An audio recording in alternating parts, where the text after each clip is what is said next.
Pernah dengar nggak soal teologi reformed? Mungkin namanya kedengaran berat ya, tapi apa sih intinya? Tenang, dalam 5 menit ke depan kita bakal bedah ide-ide utamanya berdasarkan pemikiran R.C. Sproul.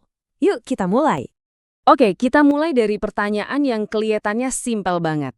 Kita kan sering ya pakai kata teologi dan agama gantian, seolah-olah artinya sama. Tapi ternyata nggak gitu. Dalam pemikiran reform, membedakan dua hal ini tuh ibarat kunci buat ngebuka semua pemahaman lainnya. Coba deh bayangin adegan dramatis di Gunung Sinai. Di puncak gunung, Musa lagi belajar tentang siapa Tuhan itu. Nah, itulah teologi. Tapi di bawah, bangsa Israel lagi sibuk bikin Tuhan versi mereka sendiri dari emas. Itulah agama. Kelihatan kan bedanya? Yang satu fokusnya ke Tuhan, yang satu lagi fokusnya ke apa yang manusia perbuat. Nah, perbedaan mendasar inilah yang jadi titik awal kita. Jadi, pertanyaannya, kita lagi belajar tentang Tuhan atau kita lagi belajar tentang manusia? Jawaban dari pertanyaan ini mengubah segalanya. Jadi intinya gini nih, teologi itu teosentris, artinya pusatnya itu Tuhan, subjek utamanya ya Tuhan itu sendiri. Sebaliknya agama itu antroposentris, pusatnya manusia, fokusnya ya ke perilaku manusia, kepercayaan manusia. Ini bukan cuma soal beda istilah loh, ini soal beda fokus total. Kita lihat dari kacamata Tuhan atau kacamata manusia. Nah, dari sinilah pilar pertama teologi reform itu dibangun. Semuanya, dimulai dan berpusat pada Tuhan. Dulu ya, teologi itu dianggap ratu dari segala ilmu, puncak dari semua pengetahuan. Semua ilmu lain tuh ngacunya ke sana. Tapi pandangan modern yang berpusat sama manusia itu ngebalikin semuanya. Sekarang, teologi seringkali dianggap cuma salah satu cabang kecil aja dari studi tentang manusia. Disamain sama antropologi atau sosiologi. Jauh banget kan bedanya? Coba lihat deh bedanya di gambar ini. Di satu sisi, teologi itu kayak payung raksasa yang menaungi semua hal lain. Di sisi lain, teologi cuma jadi potongan puzzle kecil aja dalam studi tentang manusia. Titik awal yang kita pilih ini benar-benar nentuin seluruh cara kita berpikir. Nah, ini nih yang sering jadi salah paham. Banyak yang mikir, wah kalau terlalu fokus ke Tuhan berarti kita ngerendahin manusia dong. Justru kebalikannya. Teologi reform bilang, justru karena kita punya pandangan yang begitu agung, begitu tinggi soal Tuhan, kita jadi sangat-sangat peduli dan menghargai ciptaan yang dibuat segambar dengannya.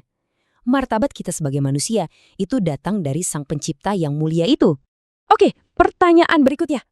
Logis banget kan?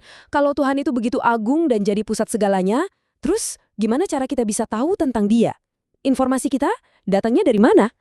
Jawabannya ada di prinsip reformasi yang paling terkenal, sola scriptura. Artinya Alkitab saja.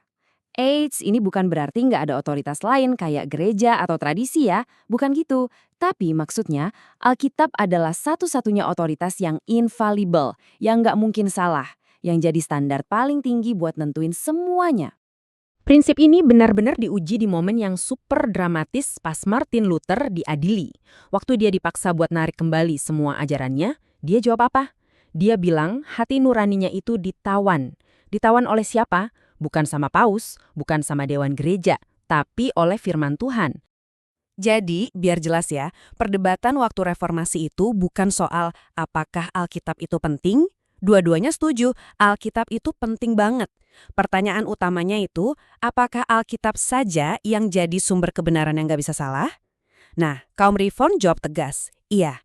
Sementara itu, pandangan Katolik Roma nambahin tradisi gereja sebagai otoritas kedua yang levelnya setara. Sekarang kita sampai ke jantungnya reformasi. Setelah kita kenal Tuhan yang agung lewat firman-Nya, muncul pertanyaan yang paling personal, paling dalam. Gimana caranya saya, orang yang penuh dosa ini, bisa berdamai sama Tuhan yang Maha Kudus? Ini dilema terbesarnya kan?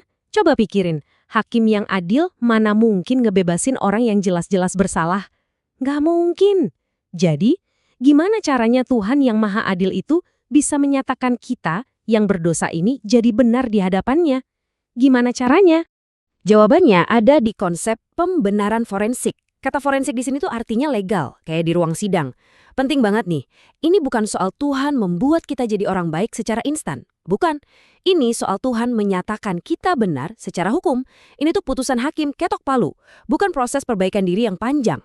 Martin Luther ngerangkum paradoks ini dalam sebuah frasa Latin yang keren banget, simul justus et peccator. Artinya, kita ini orang benar dan orang berdosa pada saat yang bersamaan.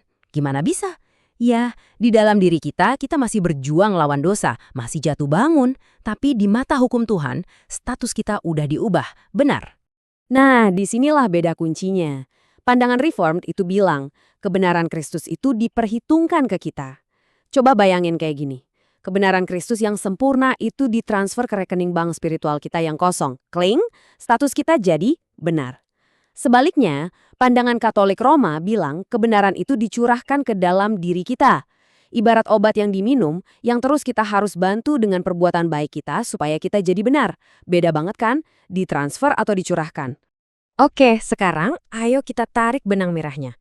Semua kepingan ini, pandangan tentang Tuhan, tentang Alkitab, tentang keselamatan, ini semua bukan ide-ide acak yang kepisah-pisah.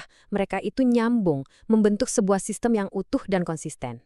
Jadi, alur logisnya tuh begini. 1. Kita mulai dari Tuhan yang berdaulat sebagai pusatnya. 2. Kita bisa kenal Tuhan ini lewat otoritas Alkitab saja.